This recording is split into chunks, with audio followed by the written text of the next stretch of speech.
بسم اللہ الرحمن الرحیم۔ کبھی کسی ماں کو دیکھا ہے کہ گپ اندھیرا ہو اور وہ بچے کو چھوڑ کر کہیں چلی جائے؟ نہیں نا۔ تو پھر وہ اللہ جس کی رحمتوں برکتوں کی کوئی حد نہیں، وہ تمہیں کیسے تکلیف میں چھوڑ سکتا ہے؟ مایوس ہونا چھوڑ دو، ان قریب اللہ اپنی مدد بھیجے گا اور تمہیں اتنا خوش کر دے گا کہ تمہیں لگے گا کہ غم کبھی آیا ہی نہیں تھا۔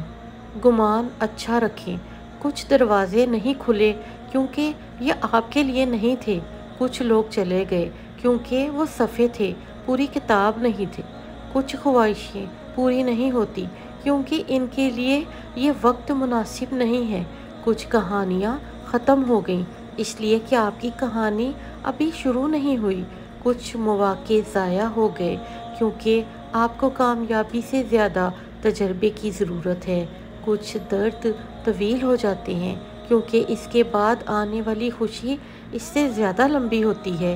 بس خوبصورت گمان رکھیں، وہ جذبات سب سے معتبر ہوتے ہیں جب آپ اکیلے بیٹھ کر جی بھر کر روتے ہیں، اونچی اونچی، اور پھر اس کے سامنے بیٹھ کر سسکیاں لیتے رہتے ہیں، نہ کوئی اشارہ کرتے ہیں، نہ منہ سے کوئی حرف ادا کرتے ہیں کیونکہ آپ جانتے ہیں کہ اس کے سامنے وضاحت دینے کی ضرورت نہیں، وہ پہلے سے ہی جانتا ہے کہ ہمارے ساتھ کیا ہوا ہے کیا نہیں، اور اس کے علاوہ کائنات کی کوئی بھی چیز ہمیں سمجھ نہیں سکتی۔ تب ہم جان جاتے ہیں کہ ہم زندگی کے کسی بھی مقام پر پہنچ جائیں، سر سے لے کے پاؤں تک گناہوں سے ہی کیوں نہ بھر جائیں، مگر اس کی محبت ہمارے لیے کبھی کم نہیں ہوتی، اور بس تب ہمیں اس سے محبت ہو جاتی ہے۔ مجھے ایک ناممکن سی خواہش ہے، میں چاہتا ہوں کوئی ایسی جگہ ہو جہاں کوئی بندہ نہ آ سکے۔ مجھے لگتا ہے کہ تنہائی میرے دل کو زیادہ بھاتی ہے، میرا دل کرتا ہے کہ میں مکہ کی کسی گھاٹی کو مسکن بنا لوں، پھر مجھے جاننے والا کوئی نہ ہو۔ اب سب سے کہنا کہ گمنامی اختیار کرے کیونکہ میں شہرت کی ازمائش سے دو چار ہو چکا ہوں۔ بخدا اگر میں اس شہر سے نکلنے کی کوئی سبیل پاتا تو نکل جاتا، نہ میں لوگوں کو یاد کرتا نہ لوگ مجھے یاد کرتے۔ لوگوں میرے پیچھے میچھے مت آیا کرو، مجھے اکیلے جانے دیا کرو، بس ایک بات یاد رکھو کہ لوگوں میں بانٹتے رہا کرو، دوا نہیں تو دعا، علاج نہیں تو تسلی، اور کچھ نہیں تو دو میٹھے بول اور مسکراہٹ۔ جب والدین بوڑھے ہو جاتے ہیں انہیں اسی محبت کے ساتھ بوڑھا ہونے دو جس محبت سے وہ آپ کو جوان ہونے دیتے ہیں، انہیں بولنے دیا کرو، بار بار کہانیاں سنتے رہا کرو، جس صبر اور دلچسپی کے ساتھ انہوں نے بچپن میں آپ کی ساری باتیں سنی تھی، ساری کہانیاں سنی تھی، انہیں ہارتے ہوئے بھی جیتنے دو جیسا کہ انہوں نے کئی بار بچپن میں آپ کو جیتنے دیا، انہیں اپنے دوستوں سے لطف اندوز ہونے دیا کرو جیسا کہ انہوں نے آپ کو بچپن میں یہ خوشیاں دی تھیں، انہیں اپنے پوتے پوتیوں کے ساتھ بات چیت سے لطف اندوز ہونے دیا کرو کیونکہ وہ آپ کو ان میں دیکھتے ہیں، انہیں ان چیزوں کے درمیان رہنے دیں جو طویل عرصے سے ان کے ساتھ ہمیشہ رہی ہیں، کیونکہ جب وہ محسوس کرتے ہیں جب آپ انہیں ان چیزوں سے توڑتے ہیں تو وہ سمجھتے ہیں کہ آپ ان کی زندگی کے ٹکڑے ٹکڑے کر رہے ہیں۔ انہیں غلط ہونے دیں جیسا کہ آپ کئی بار غلط ہوئے تھے اور انہوں نے آپ کو درست کر کے آپ کو شرمندہ نہیں ہونے دیا تھا۔ انہیں جینے دیں، ان کا ادب کریں، ان کا ساتھ دیں، اور جس راستے پر انہوں نے جانا ہے اس کے آخری حصے میں انہیں خوش کرنے کی کوشش کریں، انہیں اپنا ہاتھ دیں جیسے انہوں نے آپ کو اپنا ہاتھ دیا تھا جب آپ نے اپنا راستہ شروع کیا تھا۔ اپنے ماں اور باپ کی عزت کریں، خدا زمین پر تمہاری عمریں لمبی کرے گا۔ انسان اپنی پوری زندگی میں کوشش کے باوجود بھی اجالا نہ لا سکے تو کوئی بات نہیں، لیکن اندھیرے سے صلح نہ کرے۔ صبر زندگی کے مقصد کے دروازے کھولتا ہے کیونکہ صبر کے سوا اس دروازے کی کوئی چابی نہیں ہے۔ جو مسائل حل نہ ہوتے ہوں اللہ کے حوالے کر کے دیکھیں، پھر دیکھیے کیا ہوتا ہے، اسی کو وسیلہ بنا دے گا جو رکاوٹ ہے۔ اللہ پر بھروسہ کر کے تو دیکھو، جب انسان نے آئینہ تخلیق کیا، اس نے اپنی روح سے محرومی کی ابتدا کر دی۔ وہ اپنے وجود سے زیادہ اپنے عکس کے لیے متفکر ہونے لگا۔ تمہیں دفن کر دیا جائے گا خواہ تمہاری کتنی اہمیت ہو، تمہیں یوں بھلا دیا جائے گا گویا تم کبھی تھے ہی نہیں۔ کسی کے دل میں پھول محبت کے کھلاؤ تو اپنے وفا کا پانی لازمی دیں، نہیں تو پھول مرجھا جاتے ہیں۔ آپ ایک عورت کو بار بار تکلیف دے سکتے ہیں، آپ اس کے دل کو توڑ سکتے ہیں، اس کی ذہنی سکون کو برباد کر سکتے ہیں، یہاں تک کہ آپ اس کی روح کو رلا سکتے ہیں، لیکن جب وہ خود کو اٹھانا سیکھ لے گی تو آپ کو یہ سمجھنے میں بہت دیر ہو جائے گی کہ ایک عورت کمزور ہو سکتی ہے، وہ معاف کرنے والی بھی ہو سکتی ہے، لیکن وہ زندگی کی بدترین چیزوں سے گزرنے کے بعد رحم نہیں کر سکتی۔ وہ آپ کو ایک بھیانک بے رحم سفاک ناگن کے کئی روپوں میں ملے گی۔ ہم لوگ اپنی انا اور ضد میں محبت کے رشتے چھوڑ کر نفرت کے رشتے اپنا لیتے ہیں۔ روز آنے والا دن آپ کی زندگی میں ایک نیا امتحان لے آتا ہے، بس ہمت نہ ہاریں۔ عام سے چہروں پر بھی عشق اترتا ہے، کہانیاں فقط شہزادیوں کی نہیں ہوتی۔ تم مجھے کسی سیارے کی ہجرت زدہ لگتی ہو، ایسی آنکھیں زمین زادیوں کی نہیں ہوتی۔ جس عورت کے دروازے شہر کے ہر اس شخص کے لیے کھلے ہیں جو اپنی جیبوں میں چاندی کے چند سکے رکھتا ہو، خواہ وہ موچی ہو یا بھنگی، لنگڑا ہو یا لولا، خوبصورت ہو یا کراہت المنظر، اس کی زندگی کا اندازہ بخوبی لگایا جا سکتا ہے۔ پاک ہے میرا رب جو دلوں کے بھید اچھی طرح جانتا ہے، مگر پھر بھی دنیا کے سامنے ہمیں رسوا نہیں کرتا۔ میرا رب اتنا کریم ہے کہ نیکی کے ارادے پر ثواب دیتا ہے، مگر گناہ کرنے کے بعد توبہ کی توفیق دے کر اسے ثواب میں بدل دیتا ہے۔ میں اپنے رب کی کس کس نعمت کا شکر ادا کروں۔ یوں نہ اپنے مزاج کو چڑچڑا کیجیے، اگر کوئی بات چھوٹی کرے تو دل بڑا کیجیے۔ بعض دعائیں اتنی شدت سے مانگی جاتی ہیں کہ لگتا ہے کہ پوری نہ ہوئیں تو سانسیں اکھڑ جائیں گی، کیونکہ کچھ دعائیں زندگی سے جڑی ہوتی ہیں۔ غم شدت پکڑ جائیں تو آنکھیں خود بخود آسمان کی طرف اٹھنے لگتی ہیں۔ ایک بات یاد رکھو، تم یہاں ہو کیونکہ اللہ تمہیں یہاں لانا چاہتا تھا۔ جو کھویا ہے تم نے وہ اللہ کی مصلحت کا حصہ تھا۔ تم اللہ سے اسے دوبارہ مانگ رہے ہو کیونکہ اللہ نے تمہیں دعا کا راستہ دکھایا ہے اور تمہارا دل دعا کی جانب موڑ دیا ہے۔ یہ سب اللہ کی مرضی سے ہوا ہے، تو پریشان کیوں ہو؟ ان دعاؤں کو معجزوں میں بدلنا اللہ کا کام ہے۔ تم تو صرف دعا کرو جو تمہارا کام ہے، اللہ کے کام کی فکر چھوڑ دو، کیونکہ وہ اپنے کام کرنا بخوبی جانتا ہے۔ ہر چیز قسمت سے نہیں ملتی، کچھ چیزیں دعاؤں سے ملتی ہیں اور دعائیں ماننی پڑتی ہیں، دعاؤں کی تلاش میں نکلنا پڑتا ہے۔ کسی غریب کی ایسے میں مدد کرو جب وہ توقع نہ کر رہا ہو، پھر جو دعا ملے گی وہ قبول ہو جائے گی، قبول ہو جائے گی۔ اے میرے اللہ، بس زندگی میں اتنا کامیاب کر دے کہ میں جب اس دنیا فانی سے سفر ابدی کی طرف کوچ کرنے لگوں تو حضرت عزرائیل علیہ السلام مجھے ان الفاظ سے مخاطب کریں: اے اطمینان والی روح، تو اپنے رب کی طرف لوٹ چل، اس طرح کہ تو اس سے راضی اور وہ تجھ سے راضی۔ چنانچہ میرے بندوں میں شامل ہو جاؤ اور میری جنت میں داخل ہو جاؤ۔ سورۃ ضحیٰ ہمیں یاد دلاتی ہے کہ ہر اندھیری رات کا اختتام صبح پر ہوتا ہے، چاہے وہ رات کتنی ہی طویل یا اندھیری کیوں نہ ہو۔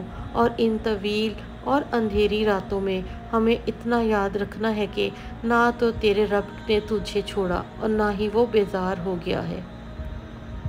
وہی ہمارے ساتھ تھا، وہی ہمارے ساتھ ہے۔ اندھیری اداس راتوں میں تم اللہ کے علاوہ اپنا کسی کو نہ پاؤ گے، وہ ہمیشہ تمہارے ساتھ ہوتا ہے، آزمائش سے پہلے بھی اور آزمائش کے بعد بھی۔ صبر ہوتا نہیں ہے، صبر کیا جاتا ہے۔ صبر یہی ہوتا ہے کہ اپنے اندر مچتے ہوئے ہر طوفان کو خود میں تھام کے اس کے ختم ہونے کا انتظار کرنا، اپنی شدتوں کو خود میں اس طرح قید کر لینا کہ معاملہ صرف اللہ کا رہ جائے۔ مجھے اللہ تعالیٰ کی ان معجزات سے بہت محبت ہے جو اس نے مریم اور زکریا علیہ السلام کو دیے اور دونوں دفعہ اللہ تعالیٰ کہتا ہے آپ کا رب آپ کو بھولا نہیں ہے۔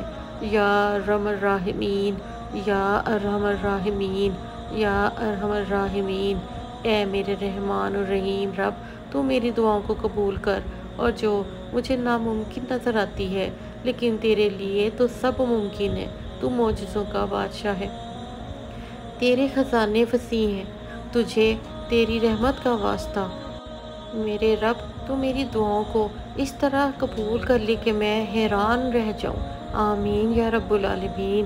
وہ رب نہیں دیکھتا کون کیسے آ رہا ہے، وہ دیکھتا ہے اچھا میرا ہے، میرے پاس آ رہا ہے، آ جاؤ، تم چل کر آ رہے ہو، میں دوڑ کر آتا ہوں، تم میرے ہو، میں تمہارا ہوں، مجھے کیا سروکار، کون ہو، گناہ گار ہو یا نیک ہو، درد میں آ رہے ہو، شکر میں آ رہے ہو، رنج میں آئے ہو، شکوے میں آ رہے ہو، وہ کیسے کہہ سکتا ہے کہ کیا کرنے آئے ہو؟ بے شک وہ بڑا مہربان نہایت رحم کرنے والا ہے۔ اللہ اپنے خاص بندوں کو دوسروں سے الگ کر لیتا ہے، کچھ الگ ہو جاتے ہیں اور کچھ کو وہ خود کھینچ کر الگ کر لیتا ہے، اور جانتے ہو کہ جنہیں اللہ نے خود کھینچ لے پھر ان کو کوئی اللہ سے جدا نہیں کر سکتا، اللہ ان کو گمراہ نہیں ہونے دیتا، پھر وہ اللہ کے خاص بندے بن جاتے ہیں۔ مگر زیادہ خوش قسمت جانتے ہو کون ہوتے ہیں؟ کوشش کرنے والے، وہ جو خود الگ ہو جاتے ہیں، خود کو الگ کر لیتے ہیں، کیونکہ ان کو ہدایت کی تلاش ہوتی ہے۔ ہدایت پر آنے سے پہلے جانے کتنی ہی دفعہ وہ شیطان کے جال سے بچ کر گزرتے ہیں، کتنی ہی دفعہ وہ گرتے ہیں اور سنبھالتے ہیں اپنے آپ کو، خود کو، صرف اور صرف اللہ کے خاص لوگوں میں شامل ہونے کے لیے، اور پھر اللہ تعالیٰ کو ان کی کوششیں، محنت اور اللہ سے محبت اور عقیدت اتنی پسند آتی ہے کہ اللہ ان کو اپنے قریب ترین لوگوں میں شامل کر لیتا ہے اور ان سے بڑھ کر ان سے محبت کرتا ہے۔ خود کو دوسروں سے الگ کرنے کی کوشش میں لگے رہیں، ایک نہ ایک دن آپ اپنے رب کی محبت کو پا لیں گے، اور آپ کے اللہ کی محبت بے شک لازوال ہے۔ انسان کو ہر چیز سے آزمایا جاتا ہے، کبھی کبھار بہت مختصر سا امتحان لے کر جزا یا سزا کا فیصلہ کر دیا جاتا ہے، اور کبھی کبھار اللہ رب العزت کو کوئی چہرہ اتنا پسند آ جاتا ہے کہ وہ اس چہرے کو بار بار دیکھنے کے لیے امتحان کو لمبا کر دیتا ہے۔ ایسا نہیں ہے کہ وہ تکلیف دیتا ہے، اور ایسا بھی نہیں ہے کہ وہ سنتا نہیں ہے، بس کچھ منزلوں کے راستے اس نے ایسے بنائے ہوتے ہیں کہ تمہیں ان تک پہنچنے کے لیے اللہ رب العزت کی راہ سے ہو کر گزرنا پڑتا ہے۔ تم سوچتے ہو یہ تو میری پسند کی راہ نہیں، لیکن تم یہ گمان بھی نہیں کر سکتے کہ اس راہ کے آخر پر جو منزل ہے وہ تمہاری کتنی پسندیدہ ہے۔ اصل میں وہ بڑی اعلیٰ حکمت عملی سے اپنی سب کام کر لیتا ہے۔ ان کے کن کہنے کا ایک اپنا منفرد انداز ہے، وہ بڑی ترتیب سے دعائیں قبول کرتا ہے، وہ چھوٹے چھوٹے راستوں سے بڑی بڑی منزلوں تک لے جاتا ہے، اور یوں ہی وہ چھوٹے چھوٹے ذریعوں سے تمہیں معجزوں تک لے آتا ہے۔ بس صبر کرو اور انتظار کرو۔ ملنے کا وقت مختلف ہو سکتا ہے، پر ملنے والی چیز انہیں بڑا انعام ہے۔ میرا رب نوازنے سے لے کر مطمئن کرنے تک ہر شے پر قادر ہے، اور یقین رکھو کہ جو کہانی اب تک ادھوری ہے اسے مکمل کرنے والا تمہارا اللہ ہے۔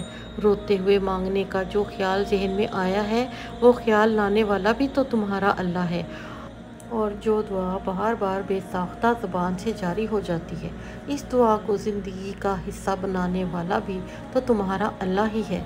ضروری نہیں ہے کہ انسان کچھ پا کر ہی خوشی محسوس کرے، بعض اوقات اللہ کی خاطر کچھ چھوڑ دینے سے بھی خوشی ملتی ہے، چاہے وہ بری عادات ہوں، برے خیالات ہوں، یا اپنے رب کی مقرر کردہ حدود سے آگے نہ بڑھنا ہو۔ اس سے انسان کو ایمان کی حلاوت محسوس ہوتی ہے، اور مومن کی خوشی اللہ کی اطاعت میں ہے۔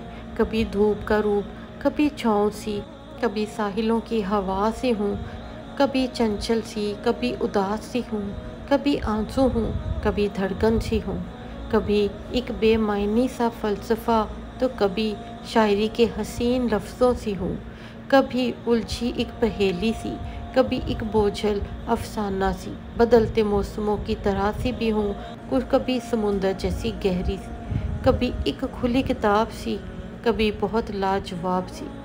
میں بارش کی طرح رم جم سے دھنک کے رنگوں میں سجی، کبھی زخموں کا مرہم، کبھی خود ہی زخم۔ کبھی کتابوں سے باتیں کروں اور کبھی زندگی سے خود ہی لڑوں۔ کبھی خیالوں میں گم میں چپ چاپ سی، جیسے گہرا کنواں سی ہوں۔ اپنا تعلق اللہ تعالیٰ کے ساتھ ایسا رکھے کہ جب آپ تکلیف میں ہوں پہلے اللہ کا نام زبان پر آئے، جب آپ خوش ہوں تو پہلے زبان سے الحمدللہ نکلے، جب کوئی غلطی ہو جائے تو استغفار سے زبان کو تر کریں۔ یہ رابطہ اللہ سے جو انسان کو بھٹکنے نہیں دیتا، جو انسان کو سنبھال لیتا ہے۔ بہت سے لوگوں کو ہم نہیں جانتے ہوتے اور نہ ہی بہت سے لوگ ہمیں جانتے ہوتے ہیں، لیکن ہمارے درمیان صرف دین کا ایک رشتہ ہوتا ہے جس کی بنیاد پر ہم انہیں اور وہ ہمیں عزت دیتے ہیں، ہمارا احترام کرتے ہیں، اور کہیں معاملہ ایسا آ جائے کہ ہمارا دفاع کرنا ہو تو وہ ہمارا دفاع بھی کرتے ہیں۔ یہی وہ بے لوث تعلق ہوتے ہیں جن کی بنیاد رب تعالیٰ کی رضا اور دین کے رشتے کلمہ لا الہ الا اللہ پر ہوتی ہے، اور یہی تو اصل رشتے ہوتے ہیں جن کو کبھی زوال نہیں کہ کل قیامت والے دن بھی ایسے ہی ایک دوسرے کی سفارش اور ایک دوسرے کے دوست ہوں گے۔ ایک حدیث یاد آ جاتی ہے کہ نبی پاک صلی اللہ علیہ وآلہ وسلم نے جن 7 لوگوں کو کل میدان حشر میں اللہ کے سائے کی بشارت دی ہے، ان میں سے ایک وہ ہوں گے جو آپس میں صرف اللہ کے لیے محبت کرتے ہوں گے۔ آمین۔ ایسا ہی رشتہ ہے میرا آپ سے سب سے انشاءاللہ۔ الحمدللہ۔ ہماری ویڈیو پسند آئے تو مہربانی سے ہمارا چینل لائک اور سبسکرائب ضرور کیجیے۔ کمنٹ باکس میں اپنی رائے کا اظہار ضرور کیجیے گا۔ شکریہ۔